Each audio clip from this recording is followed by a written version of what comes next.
بعد اعوذ باللہ من الشیطان الرجیم بسم اللہ الرحمن الرحیم ولا تهنوا ولا تحزنوا وانتم الاعلون ان کنتم مؤمنین صدق اللہ العظیم۔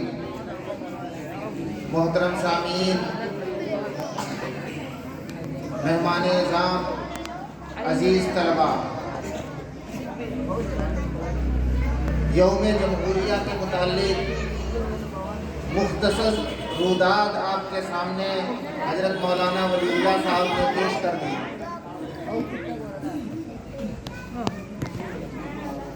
چند باتیں آپ کے سامنے پیش کرنی ہے، آپ حضرات سکون اور اطمینان رکھیں۔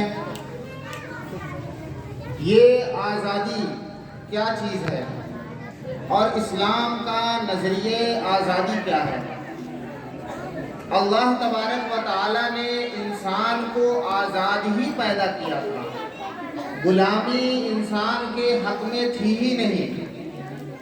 جب سے انسان پیدا ہوا تب سے آزاد تھا، لیکن آدم علیہ نبینا علیہ السلام کے بعد جیسے جیسے دنیا کی ترتیب آگے بڑھتی گئی اور اس بڑھتی ترتیب میں لوگوں نے اپنی طرف سے یہ شرارتیں شروع کی کہ لوگوں کو پکڑ کے ان کو غلام بنایا جانے لگا، انہیں بیچا جانے لگا، کوئی انہیں غلام بناتا، کوئی عورتوں کو باندیا بناتا، اور یہ ایک سلسلہ چلتا ہوا جناب نبی کریم صلی اللہ علیہ وسلم کے زمانے تک پہنچا۔ اب جب اسلام آیا تو اسلام نے سب سے پہلے جو چوٹ کی وہ اس چیز کے اوپر کی۔ قرآن نے بار بار حکم دیا کہ اگر تمہیں کوئی خطا ہو جائے، کوئی گناہ ہو جائے، کوئی کفارہ ادا کرنا ہے تو اس میں کیا کرنا ہے؟ غلام کو آزاد کرنا ہے، کیونکہ یہ غلام بنانے کا جو سلسلہ تھا یہ کئی ہزار سالوں سے چلتا آ رہا تھا، ایک دم سے اس کو ختم کرنا آسان نہیں تھا۔ اس لیے اسلام نے اس کے ختم کرنے کی ایک تدبیر نکالی، اور تدبیر کیا تھی کہ ہر کام میں یہ حکم دیا گیا کہ غلام آزاد کر دو۔ قسم کی بات آئی تو اس کے کفارے میں بھی حکم دیا گیا کہ ایک غلام آزاد کر دو، او تحریر رقبہ، یعنی آزاد کرتے جاؤ اور غلام بنانا نہیں ہے۔ تو سلسلہ کیا ہوگا کہ دھیرے دھیرے اس دنیا سے غلامیت کا خاتمہ ہو جائے گا، اور یہی سلسلہ چلتا رہا، اور آج صورتحال یہ ہے کہ پوری دنیا میں کہیں بھی غلام موجود نہیں، پوری دنیا غلاموں سے خالی ہو چکی ہے۔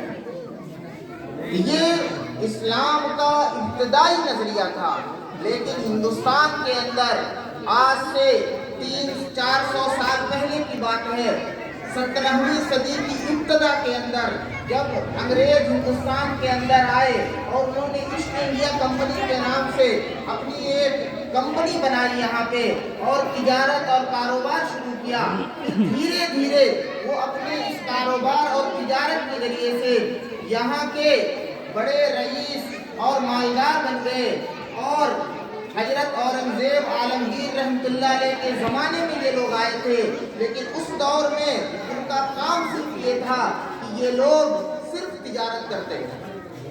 لیکن جب اورنگزیب عالمگیر رحمۃ اللہ علیہ دنیا سے چلے گئے، اس کے بعد انہوں نے اپنے پر پھیلانے شروع کیے اور حکومت کے کاموں میں دخل اندازی شروع کر دی، حتیٰ کہ شاہ عالم کے زمانے تک یہ لوگ مکمل حکومت کے اوپر قابض ہونے کے چکر میں لگ گئے، کیونکہ شاہ عالم کے زمانے میں ہندوستان کی صورتحال بڑی ہی ڈاوا ڈول ہو چکی تھی۔ جہاں دیکھیے وہیں آپسی خانہ جنگی چل رہی ہے، جس کو دیکھیے وہی اپنے علاقے کا راجہ اور اپنے آپ کو صاحب اقتدار گھوشت کر رہا ہے، یعنی صورتحال بڑی ہی سنگین ہو گئی۔ ایسے وقت میں ان انگریزوں کے خلاف محاذ اٹھانے والے یہ مسلمان تھے، اور یہ وہ لوگ تھے جنہوں نے انگریزوں کی ان شرارتوں کو بہت پہلے سمجھ لیا۔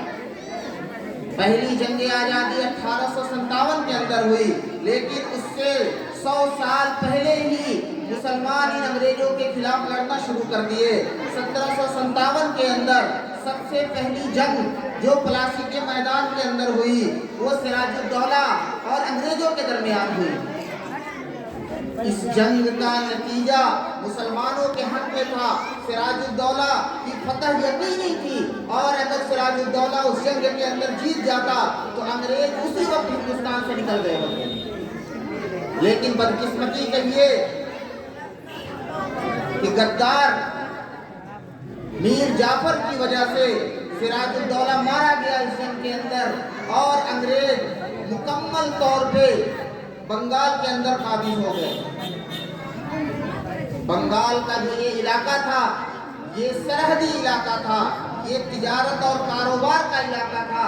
یہاں سے بدیش کے اندر جو مال ایکسپورٹ امپورٹ ہوتا ہے وہ ایسی جگہ تھی، آج بھی وہاں یہ کام ہوتا ہے، کیونکہ سمندر سے سٹا ہوا وہ علاقہ تھا۔ یہ لوگ پورے بنگال کے علاقے میں قابض ہو گئے۔ پھر اس کے بعد ان کا رخ دوسری طرف ہوا، جو دوسری سرحدی علاقے ہیں، اور دوسرے سرحدی علاقوں کے اندر ان کی 4 جنگیں ہوئی، حیدر علی اور ان کے بیٹے ٹیپو سلطان سے۔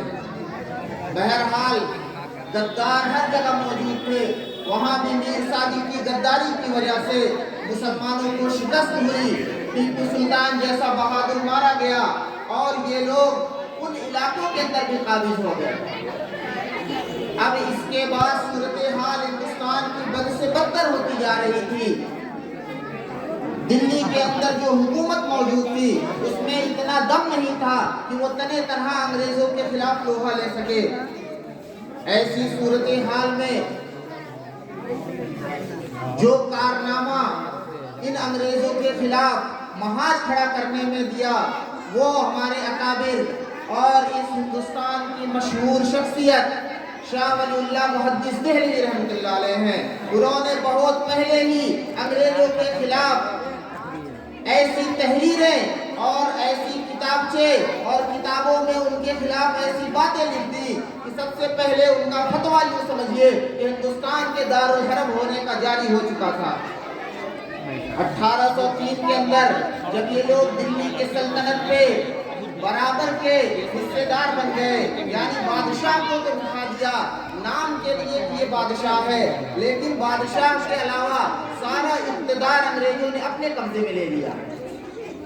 ایسے وقت میں حضرت شاہ ولی اللہ محدث دہلوی رحمۃ اللہ علیہ نے ان کے خلاف فتویٰ دیا، اور وہ فتویٰ کیا تھا؟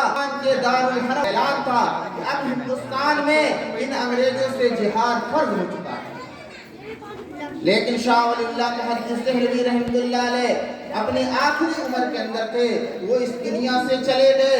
اس کے بعد ان کے صاحبزادے جو بالکل ابھی نوجوان تھے، 17 سال کی عمر تھی۔ ہمارے نوجوان جو کھڑے ہیں وہ بھی سنیں کہ آپ میں سے بھی اکثر کی عمر 17 سال ہو گئی ہوگی۔ اس 17 سال کی عمر کے اندر شاہ عبدالعزیز محدث دہلوی رحمۃ اللہ علیہ نے انگریزوں کے خلاف اپنے والد شاہ ولی اللہ محدث دہلوی کے طرز پہ محاذ چھیڑ دیا، اور سب سے پہلے ان کے خلاف باضابطہ فتوے دینے شروع کیے۔ جب ابھی ہندوستان کے اندر یہ صورتحال نہیں تھی، کوئی اس کام کے لیے تیار نہیں تھا، لوگوں کا ذہن میں یہ بات نہیں تھی کہ انگریزوں کو ہندوستان سے نکالا جائے، کیونکہ ہر جگہ خانہ جنگی کا دور تھا، کہیں نوابوں نے قبضہ کیا ہوا تھا، کہیں چھوٹے چھوٹے علاقے کے چھوٹے چھوٹے راجا بنے ہوئے تھے، انہیں بس اپنی فکر لگی ہوئی تھی، انہیں پورے ہندوستان کے مستقبل کی کوئی فکر نہیں تھی۔ لیکن یہ علماء کرام تھے کہ جن کی نگاہیں بڑی دور رس تھی، وہ جانتے تھے کہ اگر آج یہ محاذ نہیں چھیڑا گیا تو ایک وقت آئے گا جب ہندوستان سے مسلمانوں کو اور اسلام کو نکالنے کی کوشش ہوگی۔ شاہ ولی اللہ محدث دہلوی رحمۃ اللہ علیہ کے اوپر قاتلانہ حملے کیے گئے، شاہ عبدالعزیز رحمۃ اللہ علیہ کے اوپر بھی 2 مرتبہ حملہ کیا گیا، حتیٰ کہ ان کو زہر کر دیا گیا، ان کو مارنے کی کوششیں ہوئی، لیکن ان سب کے باوجود شاہ عبدالعزیز محدث دہلوی رحمۃ اللہ علیہ اپنا کام کرتے رہے، اور یہ صورتحال چلتی رہی۔ پھر 1857 کی جنگ آزادی وجود میں آئی۔ یہ 1857 کی جنگ آزادی سے جو پہلے اس ماحول کو بنانے والے ہیں وہ اکابر ہیں، جنہوں نے اس کے لیے بڑی کوششیں کی۔ 1857 کی جنگ آزادی کے اندر مسلمانوں کی ایک بڑی تعداد موجود